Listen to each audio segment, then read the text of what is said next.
Hi folks, I've decided to do a few more short videos so you can hear me speak on some of the topics I normally tweet and write about. A good topic to start with is the recent disclosure of Matt Hancock's WhatsApp messages by the Telegraph, or the Coward Graph as I call the newspaper. The disclosures are being touted as some sort of heroic expose of all the wrongdoing during the corona panic, but I am now very suspicious of anything to do with this newspaper. Let's remember, between February and April 2020, the Telegraph was paid money by the Chinese Communist Party to publish more than 50 propaganda articles. Some of the articles included pro-lockdown propaganda. Many have since been deleted. The CCP wanted to inflict lockdowns on other countries as an act of aggression, and the Telegraph took money to help them do it. The lockdown was never a health policy. The genuine health policy was herd immunity. But under immense pressure, Johnson abandoned herd immunity in mid-March 2020 and sent Britain into the lunatic communist lockdown. While Johnson was caving in over the course of a fortnight, not a single Telegraph employee opposed the lockdown. For example, Alison Pearson and Camilla Tominey shrieked their support for the policy. Isabel Oakeshott did the same, vilifying Mike Ashley for trying to keep his shops open. Bob Moran, the Telegraph's cartoonist, mocked Donald Trump for supposedly not acting soon enough. Moran thereby piled the pressure on Johnson. Dan Hannan jumped in the cupboard and hid. When it mattered most, no one at Britain's premier conservative newspaper defended freedom. As the COVID debacle progressed, the Telegraph then proceeded to cover up what had caused the lockdown. They never discussed the CCP pro-lockdown propaganda that they had published. They never discussed the mass panic that they had contributed to, and they never did any investigation into the role of unions. It is highly likely that unions drove the government into the herd immunity U-turn. In mid-March 2020, unions fought against the policy in numerous sectors: the NHS, the railways, universities, the courts, the civil service, possibly even in Parliament, and more. The TUC, which is a federation of 48 unions, stoked a massive work-from-home mutiny, trying to unilaterally empty workplaces. The TUC later boasted that they forced the government into the furlough scheme. Yes, they used that word, forced. And of course, teaching unions were running amok. The government was threatening legal action to keep schools open, but on March the 17th, the National Education Union responded by threatening to support any head teachers who unilaterally closed schools. Johnson caved in the next day, announcing the closure of all the schools, and this triggered the first lockdown. It's hard to keep the economy open if the children of working parents aren't supervised during the daytimes. Over the next 2 years, every major escalation of the whole debacle was driven by unions. I've documented it all in my book, The Corona Panic Debacle. Masks on public transport, masks in shops, workplace measures, including masks in corridors in schools, the extension of furlough in autumn 2020, the second lockdown, the restrictions over Christmas 2020, the third lockdown, masks in classrooms, vaccines in schools, Plan B, vaccine passes. It was all union driven. The government kept on caving into unions.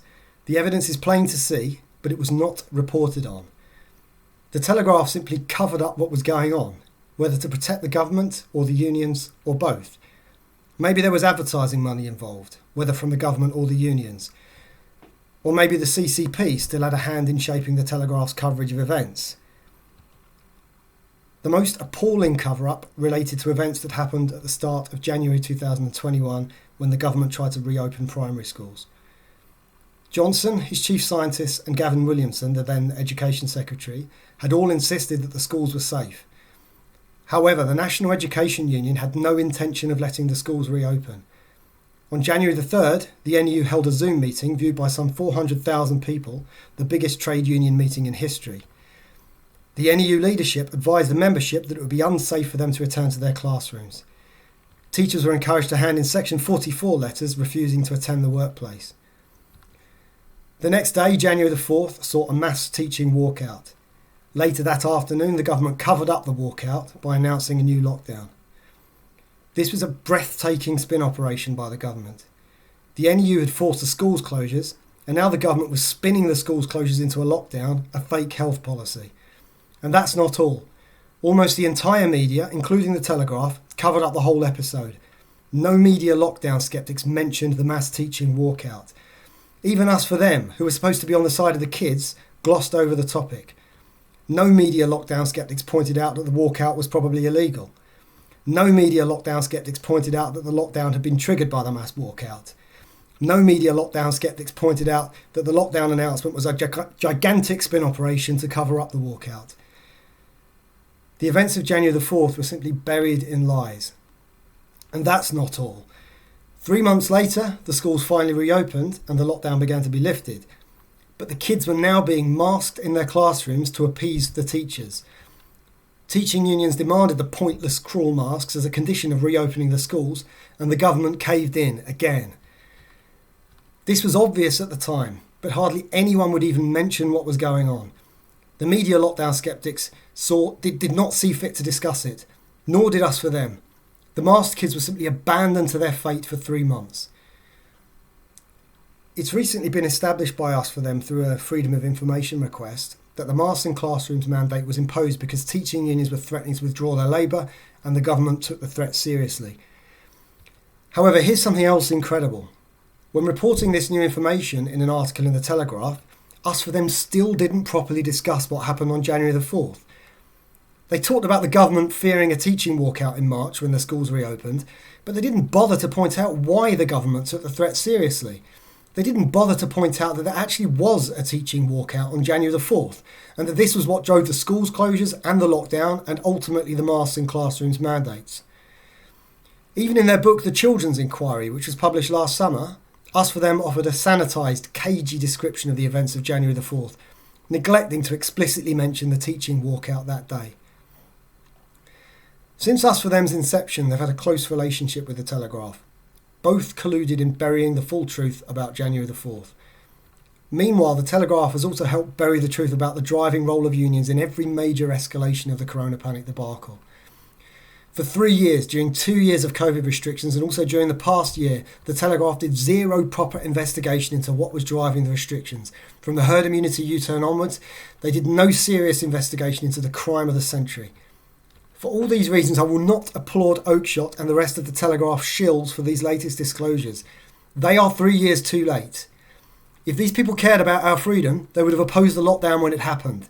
They would have told the truth about the CCP-funded lockdown propaganda that the Telegraph published in March 2020. They would have investigated the herd immunity U-turn and all the other union-driven restrictions instead of covering up what was going on. They would have reported the truth after January the 4th, instead of ignoring the mass teaching walkout that drove the lockdown. They would have reported the truth when the kids were masked to appease the teachers. Even now, as part of these WhatsApp disclosures, the Telegraph is publishing articles that are blatantly covering up the events of January the 4th, including an article by Sir Gavin Williamson. Makes you wonder why he was given a knighthood, doesn't it? Maybe he was rewarded for staying silent. Britain was subjected to a 2-year Marxist assault by deranged unions who used the cold as a pretext for destroying the British economy and undermining a Conservative government whom they hated. And no doubt, part of the union's motivation was revenge for Brexit. A gigantic socialist Ramona hissy fit dragged the British people into hell, British kids especially. Our elected government never stood up properly to what was going on. They never openly explained that the unions are waging a campaign of blackmail. The Telegraph, for whatever reason, helped the politicians hide the truth from the public. The only disclosure we need to hear now from the Telegraph is an admission of guilt and an apology. And then they can start doing some proper journalistic investigation into what happened, or they can get out of the way and let other people do the job.